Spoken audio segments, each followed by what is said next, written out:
এবং মুখ্যমন্ত্রী যা করছেন পুরো এসআইআর প্রক্রিয়াতে বাংলাদেশি মুসলিমদের এবং রোহিঙ্গাদের বাঁচানোর জন্য করছেন। মমতা ব্যানার্জি একা কোর্টে যেতে পারেন, অন্য কেউ যেতে পারেন না। সেটা তো সেকেন্ড পার্ট, ডিপার্টমেন্টাল যেটা প্রসিডিওর আছে।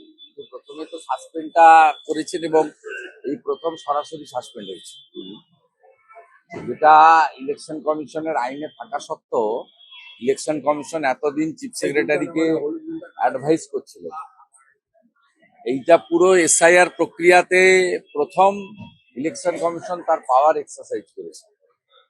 এরপরে ইলেকশন কমিশন চাইলে এফআইআর করতে পারে, এবং যে ইয়ারোরা 7 জন সাসপেন্ড হলেন আমরা জানি খুব বৈধভাবে উপযুক্ত কারণে করেছে।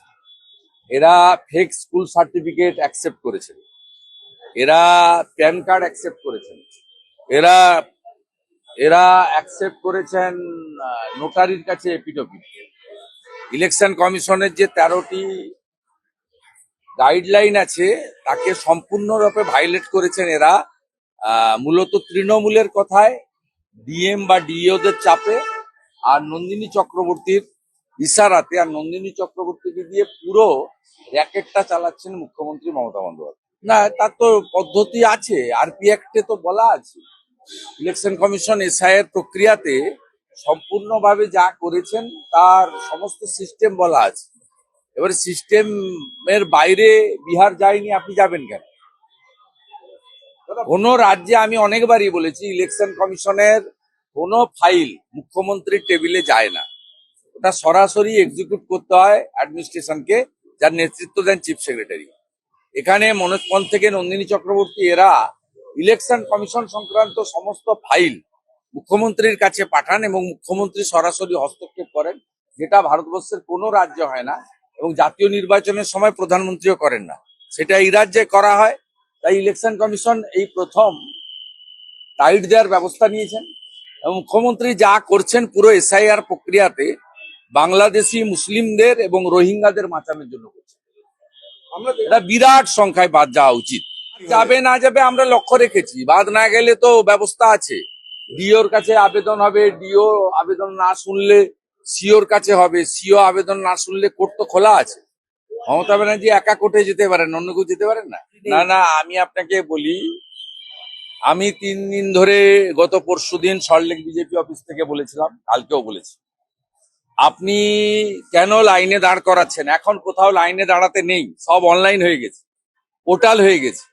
কেন লাইনে দাঁড় করাচ্ছেন? এবং লাইনে দাঁড় করিয়ে একটা জিনিস সুবিধা হয়েছে, সেটা হচ্ছে পশ্চিমবাংলার যে বেকারদের ভয়াবহ চিত্র, রবিবার শিব চতুর্দশীর দিন সেখানেও 5, 7, 8 লক্ষ যুবক যুবতী তারা লাইন দিয়েছেন, বাবা মা লাইন দিয়েছেন। কি ভয়াবহ চিত্র একদিনেই দেখেছেন। এবং আপনারা দেখেছেন কালকে মিডনাইটে বা আজকে সকালে পেয়ে গেছেন যে অনলাইন করে দিয়েছে সুপ্রতিম চন্দ্র সরকার। যুবসাথী প্রকল্পে আমি নিজেকে এনরোল করাচ্ছি না, আমি আমার কোন রকম তথ্য এই সরকারকে দিতে রাজি নই। 2012 সালে এমপ্লয়মেন্ট ব্যাংকের নাম নথিভুক্ত করিয়েছিলাম যুবশ্রী প্রকল্পে, ভাওতা দিয়ে তথ্য জমা করে টাকার 1 ফোঁটাও পাওয়া যায়নি। এইটা গ্রাউন্ড রিয়েলিটি। আমি প্রথম দিন থেকে বলছি, 2012-13 অর্থবর্ষের বাজেটে যুব উৎসাহ প্রকল্প লিখেছিলেন ডক্টর অমিত মিত্র। অক্টোবর 2013-তে নেতাজি ইন্ডোরে সরকারি সভায় মুখ্যমন্ত্রী বললেন এটা যুবশ্রী। তিনি বললেন 17 লক্ষ অ্যাপ্লিকেন্ট, 1 লক্ষ লোককে আমি দিলাম এমপ্লয়মেন্ট ব্যাংকে টাকা, আমি পর্যায়ক্রমে দেবো। সেই 2017 সালে এই স্কিমটাকে তুলে দিলেন। 17 লক্ষ অ্যাপ্লিকেশনকে কেজি দরে বিচে দিয়েছেন। 15 তারিখ থেকে, উনার নক্তসত্য জ্ঞান নেই, হিন্দুদের উৎসব ওনার মাথায় থাকে না, কারণ চতুর্দশীর দিন ছিল।